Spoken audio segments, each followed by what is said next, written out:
Right, so storyboards. Let's look at the elements here.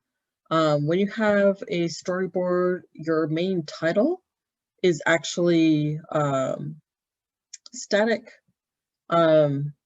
Each tab holds one worksheet or dashboard, just like a PowerPoint slide. And then to add these elements in, it's just a simple drag and drop. So it's actually incredibly easy to add in a storyboard into your project. So pulling up this file. So if I wanted to add in a storyboard, the slide shows a couple ways of doing it, but you can just do this new story down here, just like I showed there. And it's going to give us this. So this, when you double click it, it gives one of these edit thingies like this. For this one, the way I had done my original one is I created a title slide like that. So I'm just going to drag a title slide over. Nothing special here, it's just just the image that I'd made for it. And then if we wanted to change the title, we just do, this is the title slide, yada, yada, yada. When we go to make our second slide, you can just do a blank one like this. And you can see that it is still the same tab in your file. So it's all going to be self-contained in one tab, which is great. You don't have to flip through a billion of these, right? Which is why I would put that story at the very first tab. So that's where you click, and that's the only thing you need to mess with. Here, you're on the second slide here. Apologies for my neighbors. You can just drag any of your graphs, and notice that these ones are dashboards. These ones are all the graphs, like the ones that you had made already. So let's drag the map over here. And this is the case of if you just want one graph in your slide, okay? So one graph in your slide. We have the caption up here. So this should be the story element that relates to the map. So we can go back and look at the examples I'd done within mine for titles. If you wanted to add in, and these, anything that happened in the original map, I think this was this one here. You see, so this one originally had a title there. It's got all the little mouse over bits and all that kind of stuff. And I'd added in filters and such over here as well. And we'll get to that later. So you can see that the title did not transfer over when I grabbed the map. Everything else did, but the title didn't. So if we wanted to, actually, yeah, and see, this title is actually for that, for the whole storyboard, not the element here. So if we wanted to add text, to add in like more title type stuff, we could add that here if we wanted. We can shift this around as needed. Let me actually make that bigger. And you can see that actually, let me minimize this again a little bit. So here you can see that the story was it's an automatic size. That's their generic one. You can resize it to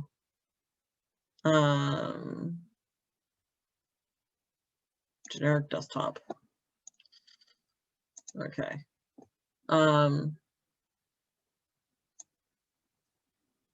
Yeah, let's see. It didn't give me a wider one. Let me see if I haven't actually messed with that in a very long time. Let's see what happens. We do that, and we put our map back on. There we go. That's a little bit better. Okay, and you can scroll around and stuff like that in here too. So if we wanted to add in the title back, we can, if we want to, however, this caption up here will also serve as a place to have that title. If you wanted to have more information about the graph itself, and you can see like this would even be outside of the actual graph, so you're not blocking anything, you can give more information there. So extra info, and just like everything else we've seen so far, we can change the font and size and bold and change the colors and all those kind of goodies right there.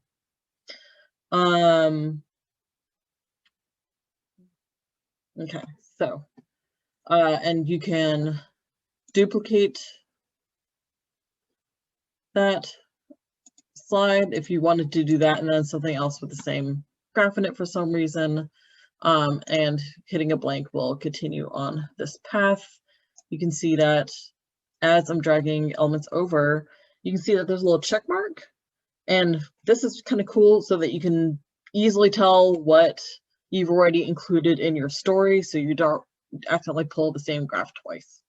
So that's a nice little element there. Okay, let's put a pin on that for a second. Going back here, so the advice that we have from the hands-on data visualization is to first identify the important message in each of the tables, charts, and maps.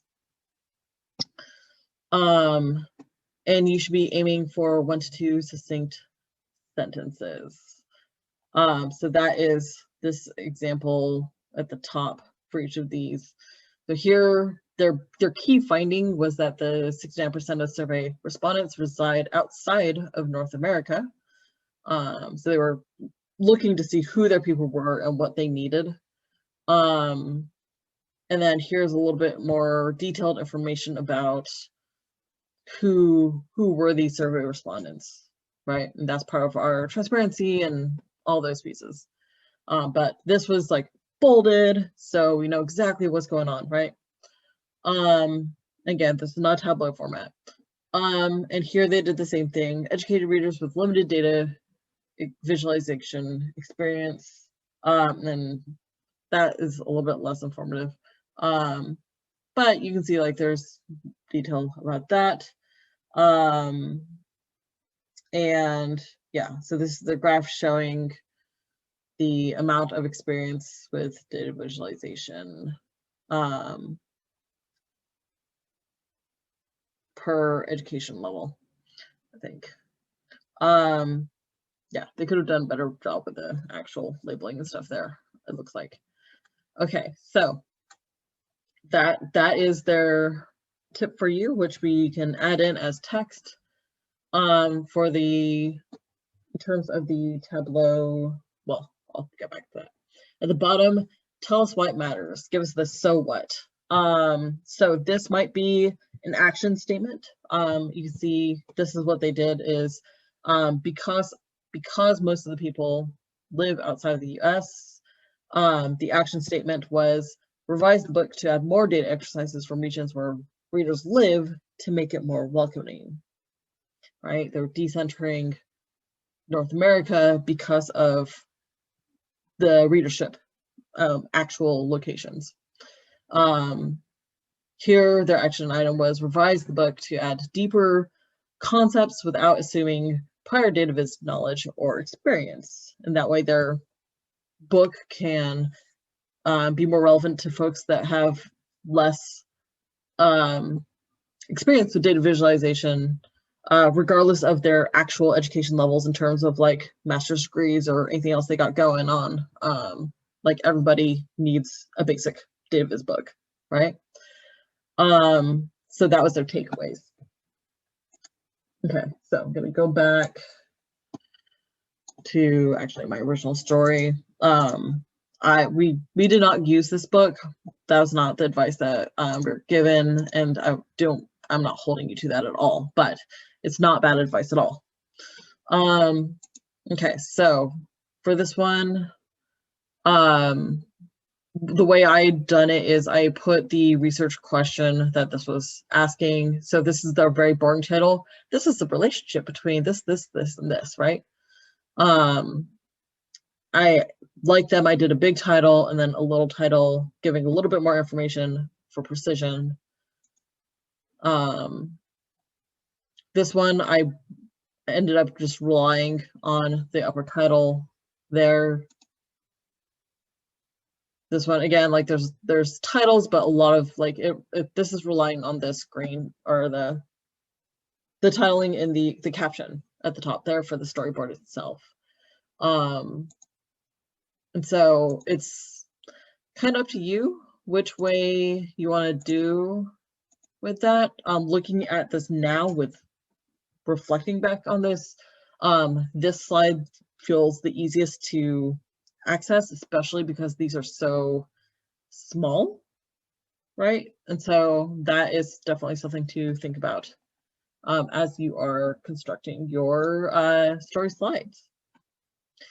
All right, so actually I'll pause 1 second here. Okay, so I just wanted to pull up the final project specifications, just to remind everybody, including me, what those are. So, what are you required to have? You need to, at the minimum, you could get away with 4 slides, actually. And actually, I might